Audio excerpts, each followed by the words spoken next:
তৈরি পোশাক, ওষুধ শিল্প, এইসব এলাকায় শ্রমিক ভাই বোনেরা তাদের অভিযোগ জানানোর জন্য ক্রমাগতভাবে এই শিল্পের কার্যক্রম পরিচালনা বন্ধ রাখতে বাধ্য করছেন।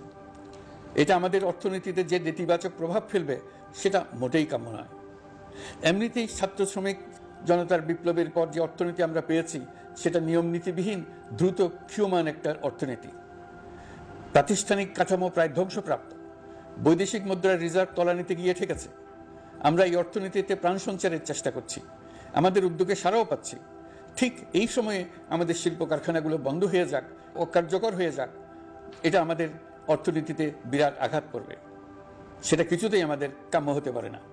শ্রমিক ভাই বোনদের অনেক দুঃখ আছে, কিন্তু সেই দুঃখ প্রকাশ করতে গিয়ে আপনাদের মূল জীবিকা বন্ধ হওয়ার উপক্রম হলে সেটা ঠিক হবে না। দেশের অর্থনীতি ধ্বংসপ্রাপ্ত হলে সেটা ঠিক হবে না।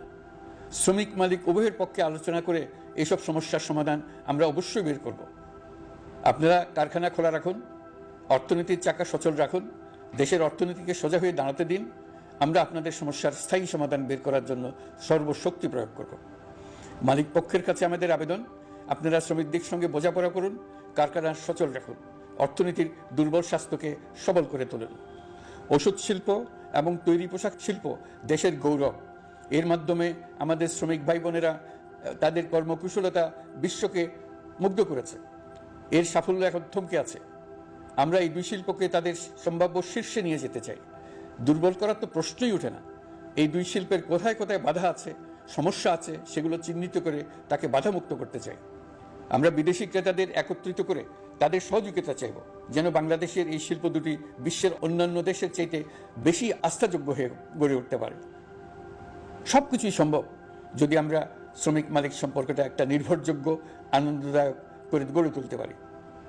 আইন শৃঙ্খলা পরিস্থিতির উন্নতির জন্য আমরা দিনরাত পরিশ্রম করে যাচ্ছি। যে সমস্ত ভাই বোনেরা তাদের গত 16 বছরের বেদনা জানিয়ে তার প্রতিকার পাওয়ার জন্য আমার অফিস এবং সচিবালয়ের অফিস সমূহের সামনে প্রতিদিন ঘেরাও কর্মসূচি দিয়ে আমাদের কাজকর্ম ব্যাহত করছিলেন, তারা আমার আহ্বানে সাড়া দিয়ে ঘেরাও কর্মসূচির থেকে বিরত হয়েছেন বটে, তবে অন্যত্র আবার তারা তাদের কর্মসূচি দিয়ে যাতায়াতে ব্যাঘাত সৃষ্টি করছেন।